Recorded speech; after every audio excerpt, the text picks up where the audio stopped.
এরপরে প্রশ্ন হলো, ঘুম থেকে উঠে দেখি ফজরের ওয়াক্ত শেষ, এখন কি আমি শুধু ফজরের 2 রাকাত ফরজ নামাজ পড়বো নাকি সুন্নত পড়তে হবে? আপনি যদি কখনো ফজরের নামাজ পড়তে পারেন নাই, অ্যালার্ম দিয়ে রেখেছেন, তারপরে মিস হয়ে গেছে কোনো কারণে, তো আপনি উঠার পর যখন কাজা করবেন তখন ফজরের ফরজ তো 2 রাকাত পড়বেনই, তার আগে সুন্নত 2 রাকাতটাও পড়বেন। কারণ প্রথমত আবু দাউদের বর্ণনায় রাসূল আকরাম সাল্লাল্লাহু আলাইহি ওয়াসাল্লামের একটি ঘটনা বর্ণিত হয়েছে, প্রসিদ্ধ ঘটনা। সফর থেকে আসার পথে তার জীবনে একবার সবাই শুয়েছেন, রাতে ক্লান্ত, দিনে সফর করে রাতে শুয়েছেন, তারা পালা করে রেখেছেন যে একজন এতক্ষণ জেগে থাকবে, তারপর আরেকজন জেগে থাকবে, পাহারাদারি করবে, শেষে যে পাহারাদারি থাকবে সে ফজরের জন্য ডেকে দিবে। তো এই টাইমে যে সাহাবীর দায়িত্ব ছিল ওই আল্লাহর বান্দা, তার একটু ঘুম বেশি এসে গেছে, তিনি পরের জনকে আর ডাকতে পারেননি, যার কারণে সবাই ঘুমেছিল, রাসূল আকরাম সাল্লাল্লাহু আলাইহি ওয়াসাল্লাম সহকারে। সূর্য উঠে গেছে, সূর্যের আঁচ গায়ে লাগার পরে তারা লাফ দিয়ে উঠছে, উঠার পরে তারা ফজর নামাজ কাজা করছেন। সেই কাজা নামাজে তিনি সুন্নত 2 রাকাত পড়েছেন, ফরজও 2 রাকাত পড়েছেন।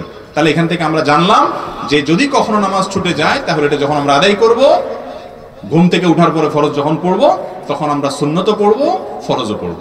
কথা কি বুঝতে পারছি? কিন্তু মাসআলা পাইয়া এখন প্রতিদিন বলবেন যে হুজুর তো মাসআলা দিয়ে দিছি, অতএব আমি প্রতিদিন 7টা 8টার দিকে আমার ঘুম ভাঙবে, আমি তখন ওটা প্রতিদিন সুন্নতও পড়বো, ফরজও পড়বো, মাসআলা তো হুজুর বলছে। না ভাই, এই কাহিনী করা চলবে না। নবী করিম সাল্লাল্লাহু আলাইহি ওয়াসাল্লামের জীবনে একবার ঘটেছে, সেটাও আল্লাহ তাআলা ঘটাইছেন আমাদেরকে শিক্ষা দেওয়ার জন্য, যে এরকম হলে আমরা কি করব। তার যুগে অ্যালার্মের কোনো ঘড়ি ছিল ভাই? মোবাইল ছিল? তাহলে জীবনে যদি একবার এরকম ঘটনা হাদিসে আসে আর না আসে, তাহলে আপনার যদি প্রতি মাসে 2-4 বার 5 বার হয় বা প্রায় হয়, আল্লাহর কাছে জবাবদিহি করার কোনো সুযোগ আছে?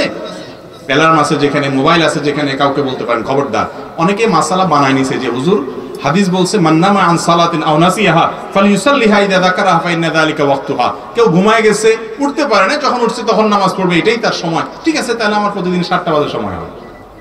এরকম অনেক ভাই আছেন না নাই? মনে রাখবেন এটা করা যাবে না। রাতে তাড়াতাড়ি শুয়ে পড়বেন। ফজরের নামাজ যে পড়তে পারে না সে কিসের মুসলমান?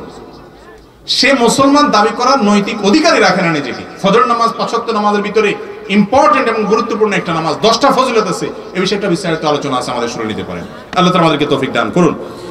এরপরে প্রশ্ন হলো, ছোট শিরক অথবা ছোট কুফরের উপর মৃত্যুবরণ করলে কোনো না কোনো সময় জান্নাতে যাবে কিনা? ছোট শিরক যেটা, কথার ভুল, যেমন আমরা বলি যে উপরে আল্লাহ, নিচে তুমি, আগে আল্লাহ পাশে তুমি, অনেক উল্টাপাল্টা কথা আমরা বলি যেগুলো ইমানের সাথে যায় না। কিসের আগে আল্লাহ পাশে তুমি? সব ক্ষেত্রে আল্লাহ তাআলার হুকুমেই হবে। বলে যে আগে আপনি ভাই, পরে আল্লাহ, আল্লাহ আগে আপনি, পরে আল্লাহ, নাউজুবিল্লাহ, মানে আপনি করলে তারপর আল্লাহ করবে, এরকম কোনো কথা আছে? আল্লাহ চাইলে তো ডাইরেক্ট করতে পারেন। তো এরকম কথার যেসব ভুল আছে, শিরকে আসগর বা ছোট শিরক হয়, এগুলোর ফলে মানুষ কাফের হয় না, যার কারণে ছোট শিরক হলে আল্লাহ তাআলা সেটা মাফ করতে পারেন, সে জান্নাতে যেতে পারে ইনশাআল্লাহ। তবে বড় শিরক যদি হয়, শিরকে আকবর, আপনি মাজারকে সিজদা করেন, ইবাদত করেন, আল্লাহ ছাড়া কারো উপাসনা করেন, আল্লাহর স্থলে কাউকে রাখেন, এই বড় শিরক যদি আপনি করেন, তাহলে তার ফলে মানুষ ঈমান থেকে খারিজ হয়ে যায় এবং সেটা কিন্তু ক্ষমা হয় না। আল্লাহ তাআলার কাছে তওবা করে যদি জীবদ্দশায় মাফ চায় এবং ফিরে আসে তাওহীদের পথে, তাহলে সেটা মাফ হয় শুধুমাত্র।